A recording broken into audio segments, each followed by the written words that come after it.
할렐루야. 오늘 우리가 이렇게 우리 인생을 살아가는데 우리 삶에는 많은 어려움과 고난이 있습니다. 근데 이제 그 고난 가운데 그래도 마음이 많이 힘든 이유가 무엇인가를 제가 생각을 좀 해봤어요. 그것은 뭐냐 하면 고난이 오지만 그래도 좋아지는 조짐이 있으면 소망이 있잖아요. 그때 좋아지는 조짐이 조금 더 안 보이면 너무 마음이 힘든 거죠. 두 번째로 어떤 문제가 있고 어려움이 있으면 나를 또 내 조직을 좀 변화시켜 나가야 되는데 나의 틀을 바꿔 나가는 것이 쉽지가 않아요. 오랫동안 이렇게 해왔기 때문에 그리고 설령 내가 조금 이렇게 잘못된 거 알지만 그것을 내려놓으려고 하면 나의 체면, 나의 자존심이 다 무너지는 것 같아서 또 다른 사람이 나를 무시하지 않을까라는 이런 마음속에서 나를 이렇게 교정하거나 바꾸는 것이 쉽지 않은 거 있잖아요. 그런 점에서 이중적으로 외적인 문제도 있지만 내 스스로 나를 바꿔놓고 내려놓는 것이 너무 이렇게 어렵기 때문에 고난 중에 더 어렵지 않은가라고 생각을 좀 해보는 거죠. 세 번째는 뭐냐 하면 어떤 어려움이 있으면 새로운 결정을 하고 선택을 해 나가야 되는데 우리가 여러 가지 계산을 하지 않겠습니까? 어떤 것을 선택해야 될지. 그런데 우리가 어떤 결정을 하고 선택하려고 할 때 당장 어떤 결과가 드러나고 눈에 잡힐 수 있는 것을 선택하고 결정하지 뭐 신앙적인 것, 영적인 것, 무슨 진리 이런 것을 선택하는 게 쉽지가 하지 않잖아요. 여러분 어떻습니까? 제가 얘기하는 게 좀 공감이 되십니까? 아무리 신앙이 좋다고 하지만 지금 당장 나에게 이익이 안 된다면 그 신앙적인 것을 선택하는 게 쉽지가 않죠. 이런 점에서 이중적인 어려움을 우리 신앙인들은 겪게 된다라고 생각이 좀 되어집니다.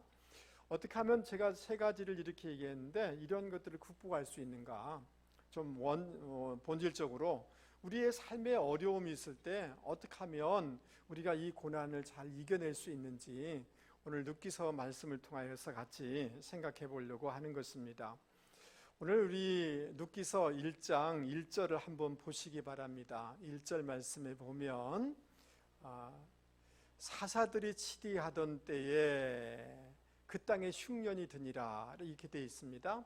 사사들은 재판을 하거나 전쟁이 나면 그 군대를 이끌어서 전쟁을 이끌어가는 지휘관의 역할을 하는 사람들이었습니다.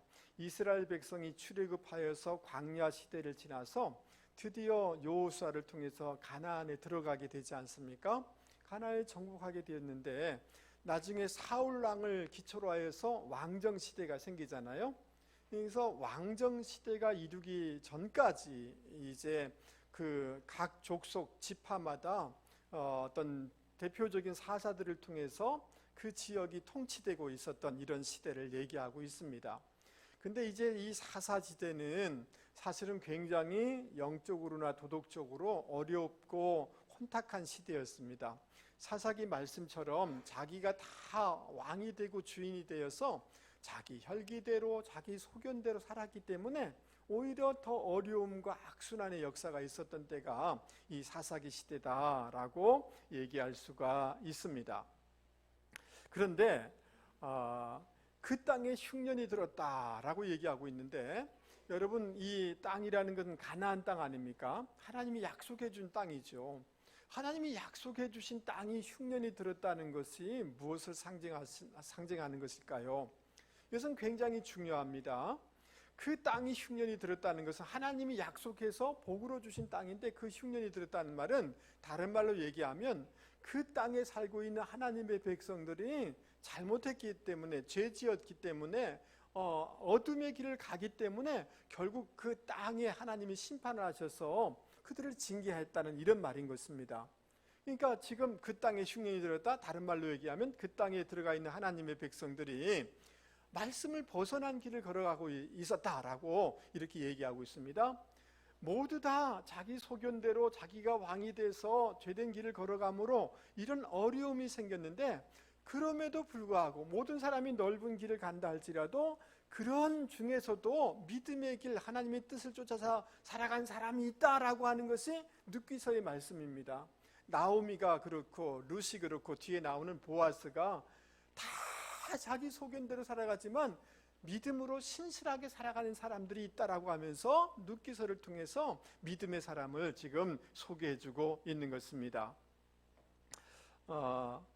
그러니까 이스라엘 백성들은 오히려 하나님을 배신하고 배교했지만 신실하게 신앙을 지켜가는 이런 사람들이 있다라고 얘기하고 있습니다. 이 나오미에 지금 등장하는 나오미가 있는데요, 굉장히 가정적으로 어려운 상황 가운데 있는 것을 볼 수가 있습니다. 시대가 그 땅에 흉년이 드니까 이 나오미 가정이 이것을 해결하기 위해서 어떤 선택을 하게 되느냐 하면 모압 지방으로 이 문제를 해결하기 위해서 내려가게 된 것입니다. 그런데 문제는 거기서 가서 해결이 되면 괜찮지만 그게 아니에요. 모압 땅으로 내려갔는데 그곳에 가서 사랑하는 남편 그리고 두 아들이 다 죽음을 당한 거예요. 집안에 뭔 이런 악순환의 일이 있는 것입니까? 너무 절망적이죠. 과부 셋만 이렇게 남겨있는 아주 기구한 형편에 빠져 있는 거죠. 그러니까 지금 시대가 어둡고 영적으로 도덕적으로 타락하고 또 이 개인적으로 가정적으로 보면 너무 전방위적인 어려움 속에 이렇게 있는 거죠. 그럼에도 불구하고 룻기서가 얘기하는 것은 뭐냐 하면 그럼에도 불구하고 하나님의 구속사는 계속 진행되고 있다라고 룻기서를 통해서 말씀해주고 있는 것입니다. 여러분, 이 룻은 모압 족속 출신이에요. 어디 출신이라고요? 모압이에요. 여러분, 모압은 어떤 족속이냐 하면 아브라함의 조카 그 롯이 있었지 않습니까? 롯이 소돔과 고모라 땅에서 살다가 그 땅이 심판을 받으면서 도망을 가게 되죠. 그런데 그 아브라함의 조카 롯의 그 두 딸이 있었는데 가만히 생각해 보니까 후손들이 없을 것 같아서 아버지에게 술 먹어가지고 자손을 낳게 되는데 그 후손들이 누구냐면 모압과 암몬 족속이에요. 그러니까 출생에 굉장히 어두운 이런 면이 있었던 족속이다라고 얘기할 수가 있습니다. 그리고 이스라엘 백성이 가나안 땅을 향해서 들어오게 될 때 이 거짓 선지자 발람에게 돈을 주어서 이 하나님의 백성을 저주하려고 했던 사람들이 모압 족속이에요. 그러니까 하나님께서 어떤 결정을 내리냐면 모압 족속은 하나님의 총회에 절대로 들어오면 안 돼라고 법을 세우게 되어져요. 그러니까 그 족속 출신이 바로 오늘 우리가 읽은 룻이라는 거죠. 룻. 그런데 여러분, 룻기 4장과 그 마태복음 1장에 보면 이상한 것을 보게 되어집니다. 마태복음 1장을 한번 올려봐 주시면 좋겠습니다. 아브라함과 그다음 뭐죠? 다윗의 자손 예수 그리스도의 계보라. 살모는 라합에게서 보아스를 낳고, 이 보아스가 나옵니다. 보아스는 누구에게서? 룻에게서 오벳을 낳고, 오벳은 이새를 낳고, 이새는 누구를 낳게 되어져요? 다윗 왕을 낳게 되어졌다는 거예요. 바로 이 룻을 통하여서 다윗이 오게 되어지고, 다윗을 통하여서 예수님이 오게 되어지고, 예수님을 통해서 저와 여러분이 구원을 받은 줄 믿습니다.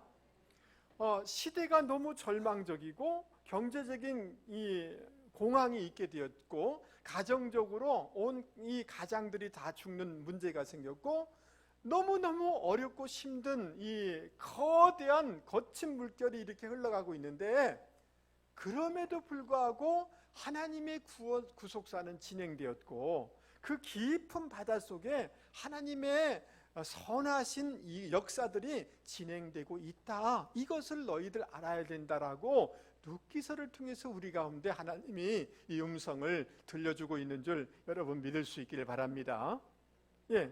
실존적으로, 환경적으로 절대적인 절망이요 소망이 보이지 않는 그곳에 그럼에도 불구하고 하나님의 역사는 진행되고 있다라고 말씀해주고 있는 것입니다. 여러분, 누가복음 2장에 보면 그 로마의 황제인 옥타비아누스가 그 모든 식민지 백성들에게 자기 본래 그 조상 고향으로 가서 호적 그 등록을 해라라고 하니까 그 요셉과 마리아도 자기 본래 조상이 고향이 어디냐 하면 베들레헴이거든요. 그래서 베들레헴으로 이렇게 임신한 상태에서 올라가서 등록하러 가게 되어집니다. 그런데 마리아가 베들레헴에서 아기 예수를 낳게 되지 않습니까? 지금 보면 모든 것이 로마 황제에 의해서 좌지우지되고 움직여지는 것처럼 보이는데 미가서 5장에 보면 메시아가 오게 될 터인데 어디에 태어난다고 예언되어 있어요? 베들레헴에 태어난다고 예언되어 있잖아요. 그러니까 황제에 의해서 어떤 거대한 세력에 의해서 국가에 의해서 움직여지는 것처럼 보이지만 하나님은 당신의 메시아의 약속을 차근차근 진행하고 있더라는 거죠. 할렐루야. 그러니까 이 어려움 가운데서도 하나님의 구속사를 볼 수 있는 저와 여러분이 되기를 주님의 이름으로 권면을 드립니다. 예, 모든 환경을 뛰어넘어서 초월적으로 하나님이 일하시고 있다라고 성경은 말씀해주고 있는 것입니다. 예레미야 그래서 29장 11절 말씀을 우리 같이 한번 크게 읽어보도록 하겠습니다. 시작. 여호와의 말씀이니라 너희를 향한 나의 생각을 내가 아나니 평안이요 재앙이 아니니라 너희에게 미래와 희망을 주는 것이니라. 아멘. 여기 영어 성경에는 너희를 향한 내 생각이라고 얘기했지만 plans, 하나님의 계획이 있다는 거예요. 하나님이 우리를 향한 계획은 재앙이 아니라는 거예요. 미래와 장래의 소망을 주려는 것이 하나님이 우리를 향한 플랜이라는 거예요. 아멘. 근데 오늘 2부 예배 사람들은 밥을 안 먹고 왔어요. 영 힘이 없으시네. 하나님이 저와 여러분을 향한 선한 계획을 가지고 있는 줄 믿을 수 있기 바랍니다. 그러니까 이 하나님의 계획을 볼 수 있는, 하나님의 구속사가 진행되고 있다는 것을 볼 수 있는 저와 여러분이 되실 수 있기 바랍니다. 여러분, 요셉의 형들이 요셉을 이렇게 노예로 팔아버렸잖아요. 창세기 50장에 보면 요셉이 이렇게 고백해요. 하나님은 이 모든 것을 선으로 바꾸셔서 많은 사람을 생명을 얻게 했습니다. 사람에 의해서 노예로 팔려지는 어둠의 상황 가운데 던져지는 것처럼 보였지만 사람에 의해서 진행되지 않더라는 거예요. 하나님은 선으로 바꾸셔서 하나님의 플랜을 진행하시더라는 거죠. 아멘. 그런 점에서 여러분, 이 시간 내가 어떤 문제와 어려움 가운데 있다 할지라도 어떤 시각, 어떤 초점으로 바라보느냐가 굉장히 중요하다라고 얘기할 수가 있습니다. 여러분, 2차 세계대전 때 그 네덜란드의 코리템 붐이라는 이 가정이 있는데 이분들은 어떤 일을 했느냐 하면 유대인들이 자기 집에 도망 오면 그 사람들을 숨겨줬어요. 여러 사람을 숨겨주다가 누가 고발을 했는가 봐요. 살다 보면 나쁜 사람들이 있어요. 그 좋은 일이잖아요. 안 그래요? 예, 대답 안 하는 거 보니까 여러분도 그런 거 아니에요? 예. 좋은 일 하면 좀 숨겨주고 그래야 되는 거 아니에요? 그 고발해가지고 이 가족이 다 강제 수용소에 들어가게 됐어요. 여러분, 그 강제 수용소에 들어가가지고 부모님, 언니 그 고문에 못 이겨서 다 죽게 돼요. 자기만 살아남게 됐어요. 여러분, 마음속에 얼마나 분노가 생기겠어요? 근데 하나님께서 하나님의 종으로 부르시는데 독일 사람들에게 복음 전하래요. 그리고 자기 가족을 고문했던 이 간수를 용서하라는 거예요. 자기 힘으로는 할 수 없죠. 성령께서 감동 주시고 음성 들려주셔서 그들에게 복음을 전할 때 독일 사람들이 간수가 회개하고 돌아오는 이런 역사를 경험하게 되어집니다. 그런데 이제 코리템 붐 여사가 이런 말을 했습니다. 우리 한번 올려봐 주실 수 있나요? 만일 이 세상을 보면 절망하게 될 것입니다. 문제를 바라보면 절망하게 될 것입니다. 나의 내부를 들여다보면 낙심할 것입니다. 여러분, 내 속을 들여다보면 소망이 없어요. 하지만 그리스도를 바라보면 안식할 수 있습니다. 우리가 무엇을 보느냐에 따라서 우리 마음의 감정이 달라질 수 있다는 거예요. 우리의 미래가, 우리의 인생과 우리의 운명이 달라질 수 있다는 거예요. 뭘 보느냐에 따라서. 할렐루야. 어떤 사람은 계속해서 문제, 어려움, 자기 자신, 사람을 바라보니 계속해서 낙심할 수밖에 없는 거죠. 여러분, 모세가 이스라엘 백성을 이끌고 가나안 향해 가라가는데 백성들이 얼마나 말을 안 듣습니까? 얼마나 불순종합니까? 지금 바로는 얼마나 저항을 합니까? 환경은 얼마나 어렵습니까? 그런데 히브리서 11장 26절에 보면 따라서 한번 해보겠습니다. 그가 상 주심을 바라보고, 지금 사람, 환경 이것을 바라보지 않고 그 너머에 하나님의 상 주심을 바라봄으로 이 모든 것을 감당했다는 거예요. 할렐루야. 여러분, 사도 바울의 선교 역사가 얼마나 힘들고 어렵겠습니까? 그런데 사도 바울이 로마서 8장 17절에 이렇게 권면해 주고 있습니다. 중요한 말씀이니까 새 번역 성경으로 같이 한번 읽어보겠습니다. 시작. 현재 우리가 겪는 고난은 장차 우리에게 나타날 영광에 견주어 보면 아무것도 아니라고 나는 생각합니다. 지금 어렵다고 생각합니까? 지금 크다고 생각합니까? 절대적이라고 생각합니까? 우리에게 줄 하나님의 영광에 비추어 보면 그건 아무것도 아니라는 거예요. 하나님이 우리 가운데 주실 그 놀라운 영광은 너무너무 크고 놀랍다는 거예요. 그것을 바라보라는 거예요. 할렐루야. 예. 여러분, 예수님이 십자가를 앞두고 얼마나 힘들었을까요? 그런데 히브리서 12장 2절에는 이렇게 말씀해 주고 있습니다. 믿음의 주요 또 온전케 하시는 이인 누구를? 예수를 바라보자. 예수를 바라봐야 된다는 거예요. 그러면 어떤 예수를 바라보라는 거예요? 예수님께서는 그 앞에 십자가 있지만 그 십자가 앞에 있는, 너머에 있는 기쁨을 바라봤다는 거예요. 그러니까 십자가 뒤에, 십자가 너머에 있는 그 기쁨을 바라보니까 이게 개의치 않았다는 거예요. 부끄러움을 개의치 않았다는 거예요. 참을 수가 있었다는 거예요. 그래서 보좌 우편에 앉으셨다는 거예요.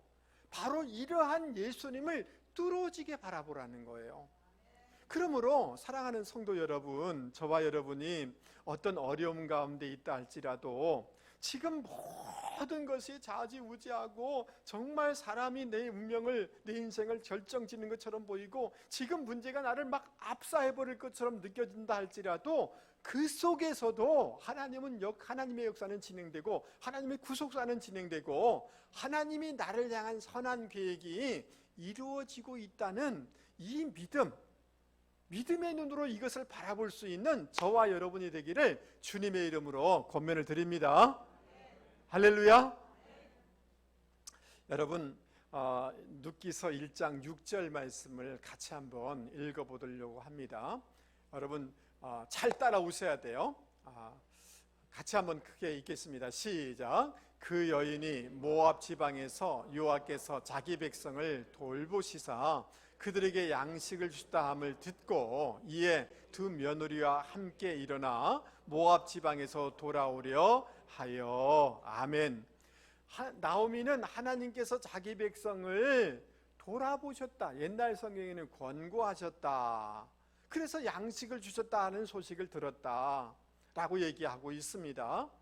여러분, 무엇이 선행되고 있느냐 하면 하나님의 돌보심이 선행되고 있어요. 이 돌보다, 파카드라는 단어는 방문하다는 거예요. 기억하다는 거예요. 우리는 지금 이 어려움 가운데 나는 잊혀진 게 아닌가, 하나님께 잊혀진 게 아닌가, 하나님은 나의 삶의 자리에 오실 수 있는가 라고 질문할 수 있는데, 오늘 성경은 하나님은 나를 기억하신다는 거예요. 파카드 하신다는 거예요. 나의 삶에 비짓 찾아오실 수 있는 분이라는 거예요. 여러분, 믿을 수 있게 바랍니다. 그리고 8절 9절 말씀을 제가 다른 성경이라는 번역본을 이렇게 여러분에게 소개하려고 합니다. 8절 9절을 올려봐 주시면 좋겠습니다. 8절 9절 못 찾았어요? 예. 우리 눕기서 1장 8절 9절 두 며느리에게 말하였다. 너희는 각각 너희 어머니 집으로 돌아가거라. 너희가 죽은 자들과 나에게 그다음 뭐예요? 한 것 같이, 여기가 밑줄이 그어져야 돼요. 여호와께서 너희에게 인애를 베푸시기를 바라며, 이렇게 돼 있어요. 지금 우리 성경은 이 두 며느리가 자기 돌아간 분에게 자기에게 인애를 베푼 것처럼 얘기하고 있지만 원어는 좀 다르습니다. 너희들이 우리에게 잘해준 것 같이 행한 것처럼 하나님은 너희들에게 인애를 베풀기를 원한다 라고 이렇게 기록되어 있는 거예요. 할렐루야. 그러니까 여러분, 이 나오미는 하나님의 그 인애를 아는 거예요. 그 인애라는 것은 뭐냐 하면, 따라서 해보겠습니다. 헤세드. 예, 그 며느리에게 하나님의 헤세드의 사랑이 너희에게 임하고, 그래서 너희들의 앞날이 열려지길 바란다 라고 이렇게 축복해주고 있는 거예요. 그러면 헤세드라는 단어는 뭐냐 하면 그 변함없는 사랑을 뜻하는 거예요. 어떤 사랑이라고요? 충성스러운 사랑, 변함없는 사랑, 신실한 사랑. 여러분, 나의 감정은, 하나님에 대한 신앙은 변화가 있어요. 그러나 하나님은 변함없이 충성스럽게 저와 여러분을 사랑하시는 줄 여러분 믿을 수 있길 바랍니다. 할렐루야. 그러니까 나오미는 이것을 깨달은 거예요. 여러분, 조창인이라는 사람이 이전에 가시고기라는 이런 작품을 썼는데요. 가시고기가 어떻게 생겼느냐 하면 저렇게 생겼어요. 여러분, 가시고기의 암컷이 산란을 하면 수컷이 그것을 잊다가 그 다른 물고기들이 그것을 잡아먹지 못하도록 계속 지켜요. 그리고 자기 꼬리를 계속 선풍기질하면서 신선한 산소를 그 알들에게 공급을 계속 해줘요. 한 열흘 동안 그렇게 애를 써요. 밤새도록 지키고 애를 써요. 그리고 한 열흘이 지나면 이 그 가시고기가 탈진해서 죽게 되어져요. 그러면 드디어 알에서 새끼 고기들이 부화가 되는데요. 새끼 고기들이 처음 나와서 뭘 먹느냐 하면 죽은 아버지의 살점을 뜯어먹게 되어져요. 그래서 커지게 되는 거죠. 그래서 부성애의 그런 상징으로 가시고기를 얘기할 때가 많아요. 근데 이 조창인이라는 사람이 가시고기라는 이 소설을 쓰게 되는데 어떤 내용이냐면, 아버지가 자기 사랑하는 아들이 백혈병에 걸렸다는 것을 알게 되어져요. 어떻게 하면 이 아들을 살릴 수 있을까? 그걸 이렇게 수술을 받아야 되는데 수술비가 없는 거예요. 그래가지고 불법이지만 자기 그 신장을 이게 팔아가지고 수술비를 얻으려고 해요. 그러면 자기 신장을 기증하려고 하면 병원에 가서 검사하지 않아요? 검사해 보니까 자기도 모르는 사이에 간암 말기인 거예요. 간암 말기니까 신장을 이식할 수가 없잖아요. 근데 암일지라도 이 각막은 이식이 된대요. 자기 각막을 이식해주고 자기 시력을 잃게 되잖아요. 아들을 살리는 이런 내용이 가시고기에 이런 내용이에요. 아버지의 사랑이 얼마나 큰지를 말해주려고 하는 거겠죠. 맞아요. 네. 그 다음에 등대직이라는 이런 책을 썼는데 이 내용은 이런 거예요. 아들이 등대직인데 상처가 많은 아들이에요. 어머니는 나를 사랑하지 않는다 이런 생각을 가지고 외진 등대지기로 살아가는데 태풍이 오는데 이 등대지기의 아들이 그 불을 켜야지 배들이 조난당하지 않잖아요. 그래서 그 등대를 키러 올라갔다가 감전으로 의식을 잃게 되어져요. 아들이 오지 않자 비바람이 치는데요. 그 치매에 걸린 어머니가 등대까지 찾아가서 아들을 막 깨우는 거예요. 일어나라고. 치매와 그냥 아들 살리는 그 모성애 사이를 왔다 갔다 하면서 내 밥 달라고, 일어나라고 막 그러는 거예요. 아들이 의식이 없자 물을 떠서 줘요. 그리고 안 되자 자기 옷을 벗어가지고 물에 적셔가지고 자기 아들에게 물을 공급해 주는 거예요. 며칠 지나서 아들이 드디어 의식을 회복하게 되어요. 깨어서 보니 자기 어머니는 이 땅의 사람이 아닌 거죠. 여러분, 이 조창인이 된 사람은 아버지의 사랑이 얼마나 큰지, 어머니의 사랑이 얼마나 큰지를 말하려고 하고 있어요. 사실은 더 깊은 데는 하나님의 사랑이 얼마나 큰지를 말해주려고 하고 있는 거예요. 오늘 성경은 하나님은 헤세드의 사랑으로 저와 여러분을 사랑한대요. 할렐루야. 가슴이, 여러분, 우리 주님께서는 당신의 전부를 주시고 계속하여서 끊임없이 우리와 함께 하시는 그 아가페의 사랑으로 우리와 함께 하고 있는 줄 여러분 믿을 수 있기 바랍니다. 여러분이 믿음이 좋아서요, 여러분이 잘 견뎌내서요, 천만의 말씀, 하나님의 헤세드의 사랑, 예수님의 변함없는 아가페의 사랑이 저와 여러분을 이곳까지 인도하신 줄 여러분 믿을 수 있기를 바랍니다. 자, 그런데 다시 한번 6절로 돌아가 보기를 원합니다. 여러분, 이 하나님의 사랑을 깨달은 나오미 6절을 한번 보세요. 그 여인이 모압 지방에서 여호와께서 자기 백성을 돌보시사, 돌봤다는 거죠. 그들에게 양식을 주셨다 함을 그 다음 뭐예요? 들었다는 거예요. 여러분, 저를 한번 보세요. 들으려고 하면 나의 생각을 내려놔야지 들려오는 거 아닙니까? 맞습니까? 여러분, 저를 보세요. 저는 바라건대 여러분들이 이렇게 들을 수 있는 수용성이 있는 분들이 되기를 바랍니다. 청년이, 목사님 어떤 사람하고 결혼해야 돼요?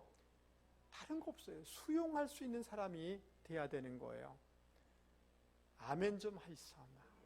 예, 여러분, 우리 청년들 여기 있는데, 여러분, 우리 부모는 나이가 많아가지고 그 시대 아니에요. 여러분, 여러분의 부모의 말에 한번 수용해 보세요.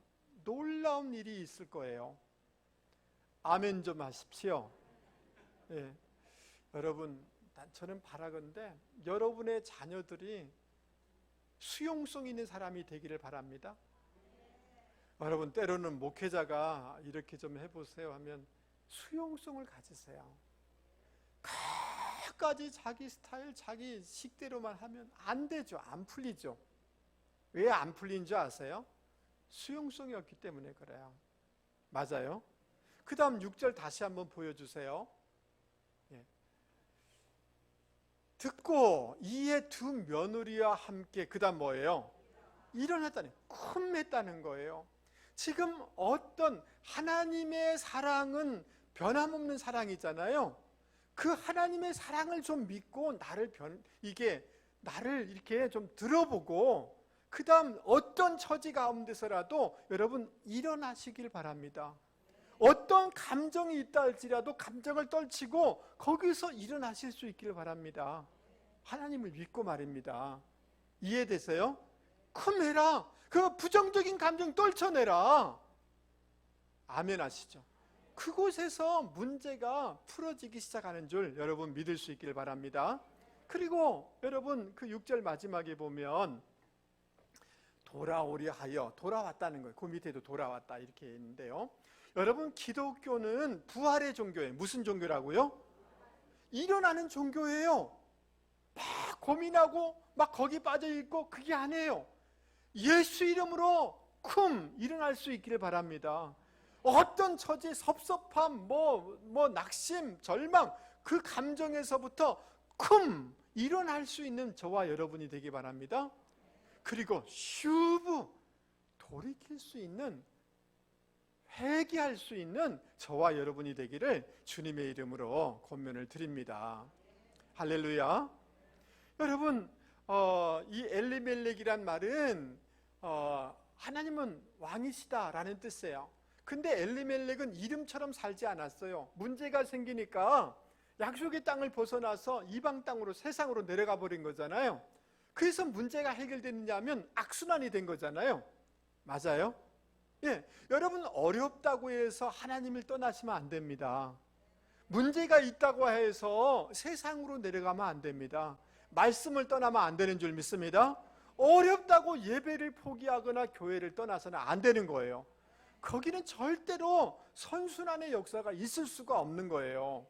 할렐루야. 그런데 여러분, 하나님은 왜 그 약속의 땅에 이런 어려움을 주시는 것일까요? 왜 이런 것들을 허용하시는 것일까요? 하나님은 우리가 잘못되면 부모가 징계해서 그거 고쳐라고 하는 것처럼 그런 징계 차원에서 하나님의 백성에게 이런 고난을 주실 때가 있어요. 하나님께서는 아브라함에게 독자 이삭을 바치라고 테스트하셨잖아요. 왜 테스트한 거예요? 독자가 얼마나 소중한데 너 진짜 믿음이냐? 하나님께 쓰임받을 수 있는 믿음이 됐냐? 하나님이 복을 담을 수 있는 그릇인가를 확인해 보기 위해서 하나님은 이런 고난을 통해서 우리를 테스트해 보는 거예요. 코로나를 테스트했는데 그냥 떨어진 사람들이 한국 교회에 40% 50%가 돼버려요. 그 어려움이 있으니까 테스트, 진짜 믿음이냐? 다 떨어지더라. 연약하고 그런 사람이 많이 있는 거예요. 정말 하나님께서 왜 이런 어려움을 허락하시는가?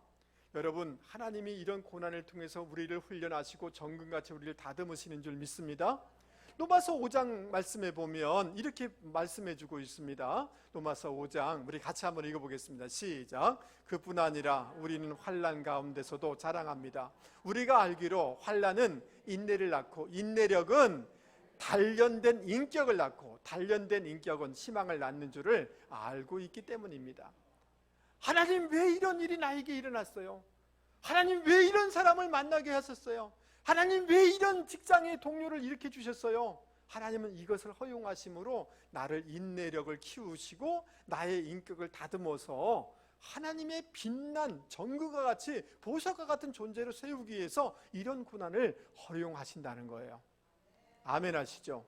그러니까 하나님의 선한 계획, 하나님이 그 파카드, 우리를 방문하시고 돌보시고 하나님은 헤세드의 사랑으로 변함없이 우리를 사랑하시기에 그것을 믿고 나를 고쳐보고 변화시켜보고 나의 기질, 나의 습관 이런 것들을 교정해 볼 수 있는 저와 여러분이 되기를 주님의 이름으로 권면을 드립니다. 할렐루야. 그런데 이상한 것이 있어요. 지금 이 두 자부와 함께 돌아오려 하였다라고 했잖아요. 대답 좀 하이소마. 그런데 여러분, 나오미와 두 자부가 있으니까 복수형이잖아요. 그러면 동사는 복수형에 맞는 동사가 붙어야 되잖아요. 그런데 이 원어 성경에 보면 단수로 돼 있어요. 뭐로 돼 있다고요? 다른 두 며느리가 문제가 아니라 돌아올 사람 다른 두 사람의 문제가 아니라 나오미 너야 라고 성경은 말씀해 주고 있는 거예요. 이해되세요? 예, 그건 그 사람이 할 일이고 돌아올 사람은, 고칠 사람은, 들을 사람은 누구라고요? 너다. 너. 누구라고요? 너라고 얘기하고 있어요. 우리는 저를 보세요. 조금 문제 있으면 교회가 남편이 누가 이래서 이런 얘기를 해요. 아니라는 거예요. 남편 때문도 아니고 다른 사람 때문도 아니고 고칠 사람은, 돌아올 사람은, 들을 사람은 누구냐면 누구라고요? 가슴을 좀 해. 나입니다. 나. 할렐루야. 하나님의 사랑을 변함없이 나를 선한 계획을 가지고 있고 하나님은 변함없이 나를 사랑하지. 그것을 믿고 나의 체면 이거 자존심 상하는 거 아닌가 이게 아니라 나를 변화시키면 그 지점에서 회복과 부흥과 축복의 역사가 일어나게 된다라고 오늘 성경은 말씀해 주고 있습니다. 우리 옆에 사람 깨워보세요. 집사님 깨어나세요. 시작. 그러면서 이렇게 얘기했습니다. 집사님, 돌아올 사람은 다름이 아니라 나입니다. 나. 할렐루야. 탓하지 마세요. 내만 돌아오면 나머지는 돌아오게 되는 거예요. 아멘. 그래서 사랑하는 성도 여러분, 이 하나님의 사랑, 십자가의 사랑을 깨닫고 오늘 이 말씀을 들으면서 내 나이가 이만큼 되는데 그 옛날 혈기대로 내 습관대로 내 이 스타일대로 그렇게 살면 되겠나. 젊은이도 젊다고 해서 수용성 있는 사람은 아니더라고요. 연애할 때 이렇게 좀 해봐. 또 공부할 때 이렇게 좀 해봐. 이렇게 하면 목사님 내가 그렇게 한번 해볼게요. 신앙생활 이렇게 좀 해봐. 내가 그렇게 고쳐볼게요. 이러시기를 바랍니다. 아멘. 그러면 그 인생이 풀어지게 되는 거죠. 맞습니까? 그런 분들이 되기를 주님의 이름으로 권면을 드립니다. 할렐루야. 여러분, 이 나오미가 곰곰이 생각해 보니까 두 며느리, 아주 새파랗게 젊은 두 며느리가 청산과부가 된 거 아니에요? 자기 따라온다고 무슨 소망이 있느냐 하면 그렇지도 않은 거죠. 그러니까 돌아가라 라고 이렇게 얘기를 하는 거죠. 너의 고향으로 돌아가라. 너의 신에게 돌아가라. 아무것도 나는 너에게 줄 수 없다. 그러니까 두 며느리가 막 울면서 따라오는 거죠. 그러니까 나오미가 정색을 해서 얘기를 합니다.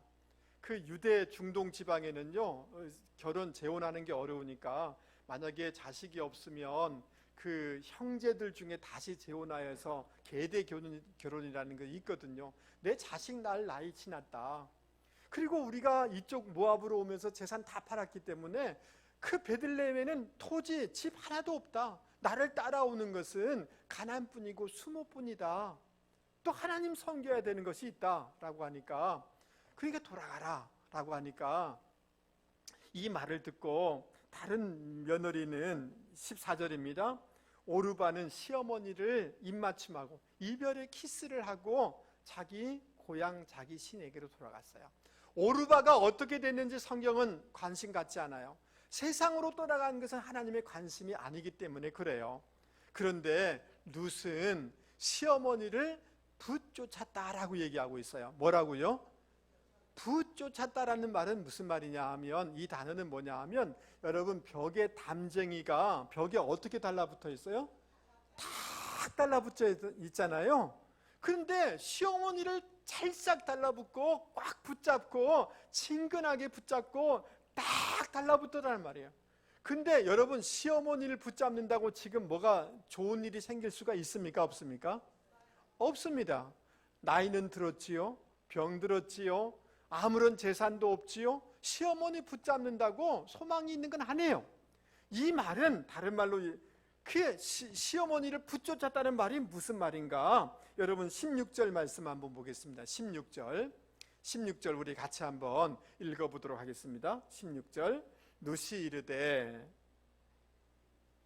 찾으셨죠? 예, 같이 읽겠습니다. 시작. 룻이 이르되 내게 어머니를 떠나며 어머니를 따르지 말고 돌아가라. 강권하지 마옵소서. 어머니께서 가시는 곳에 나도 가고 어머니께서 머무시는 곳에 나도 머물겠나이다.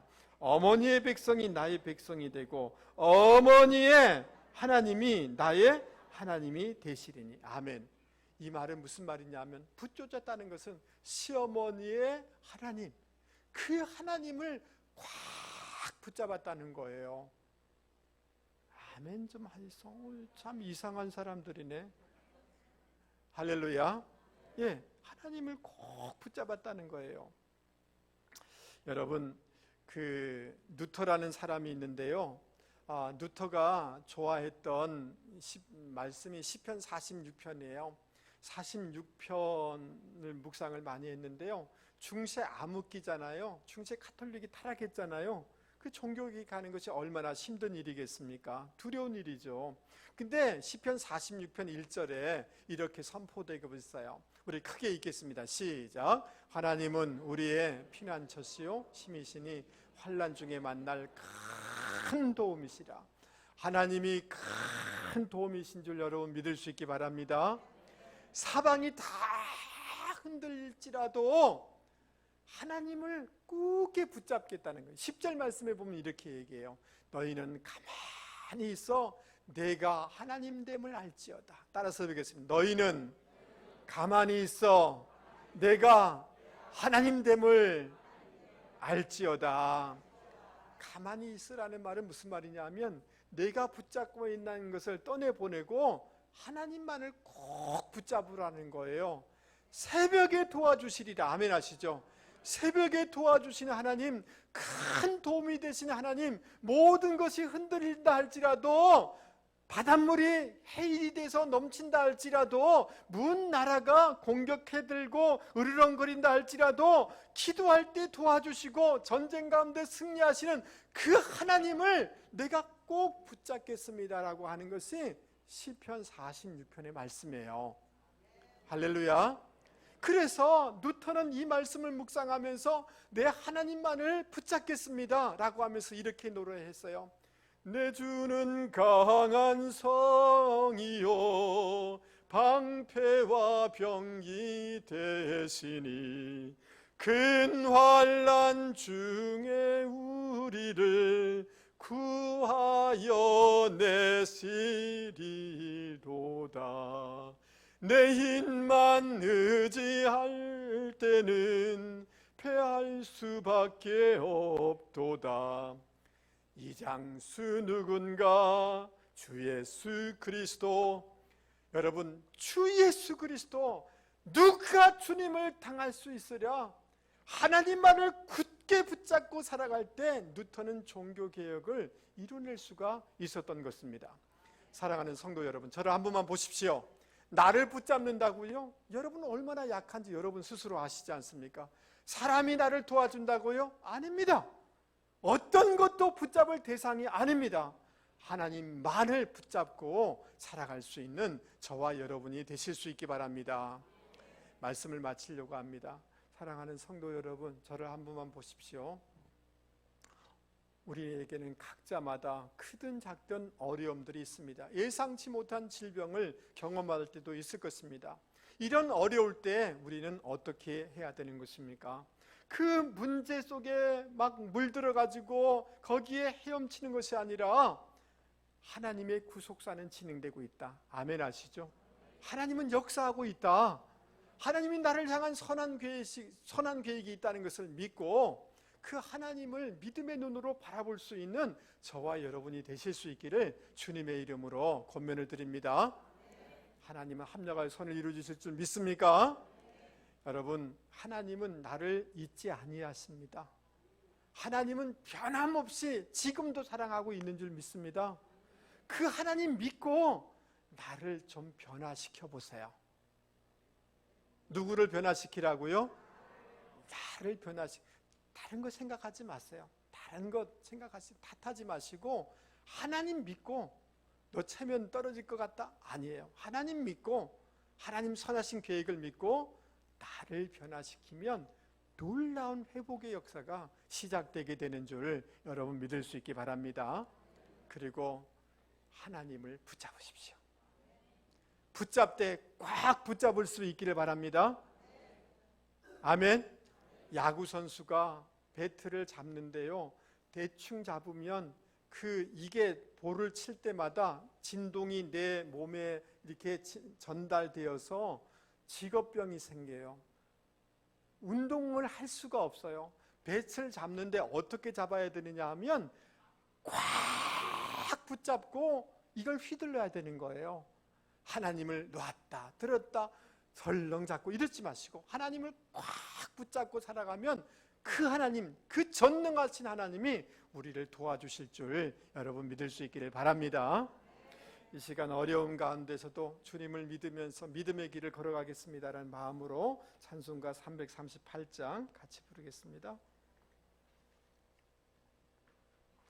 제가 멜로디를 할 테니까 집사님은